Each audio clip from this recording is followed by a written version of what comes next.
witness testimony very seriously. And Doug Jones, the presumption at the time is that that was Cassidy Hutchinson that they were talking about, who used to be represented by lawyers Donald Trump was paying for. That's a familiar situation, but then got her own attorneys and decided to testify truthfully before the committee. Do you see potential charges regarding that, intimidation of a witness? Yeah, well, it's like Barb said, we don't really know what's in the, what Jack Smith has. We do know, as former prosecutors, he's got a hell of a lot more than what January 6th made public. The committee made public. There is no doubt in my mind about that. We don't know who has since cooperated, who's been offered any kind of deal. So that may or may not have happened.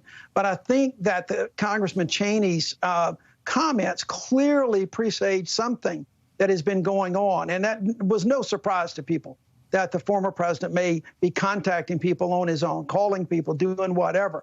That just seemed kind of obvious. Now, that doesn't necessarily mean that it would rise to the level of obstruction or tampering with a witness. Those are pretty serious charges, too, that they need to look very seriously at. But clearly, it is something that I think has been on the radar of the special counsel throughout this investigation.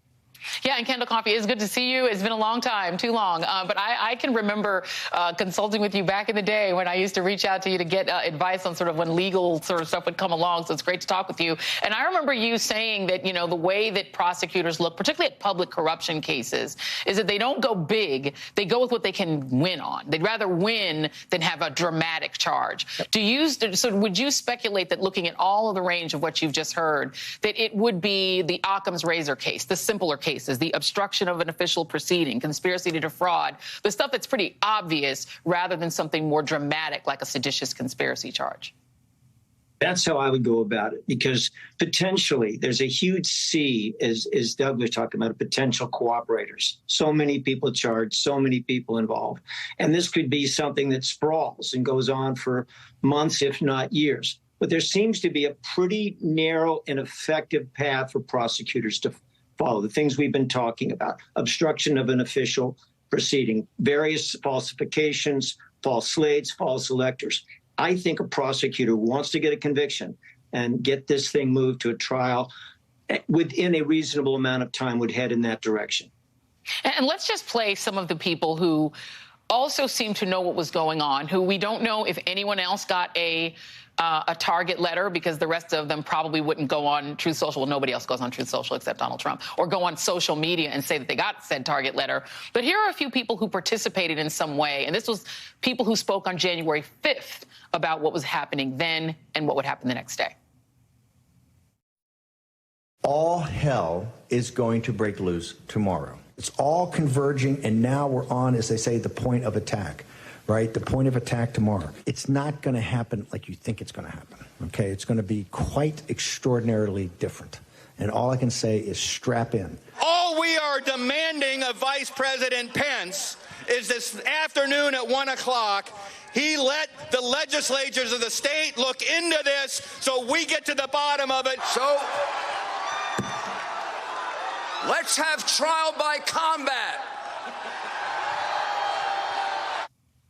Okay, and keeping in mind that, we don't know whether any of those folks is a target, but former Senator Jones, is there somebody there who ought to be a bit worried, knowing that Donald Trump has received a target letter, in your mind? Any of those three: Rudy Giuliani, Steve Bannon, John Eastman?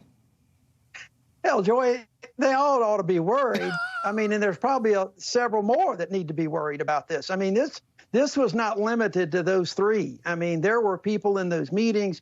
There were people back and forth. We don't know what communications may have been occurring between any of those that have been convicted. That's the one thing the January 6th committee never was able to get, and that is those people that have either been found guilty, pled guilty, that are now maybe cooperating. As Kendall just said, there is a sea of possibilities out there in just the conspiracy, the largest investigation that Department of Justice has ever done. So, yeah, I think anybody that was anywhere near the proximity of the Oval Office and Donald Trump ought to have some concerns about this going forward. I think they've had them, by the way, not just with the target letter. I think they've had those concerns. and I've got a whole list, and I'm going to hold it till we're going to take a quick break. And then when I come back, I'm going to put up my list of other people who are maybe ought to be a bit concerned as well.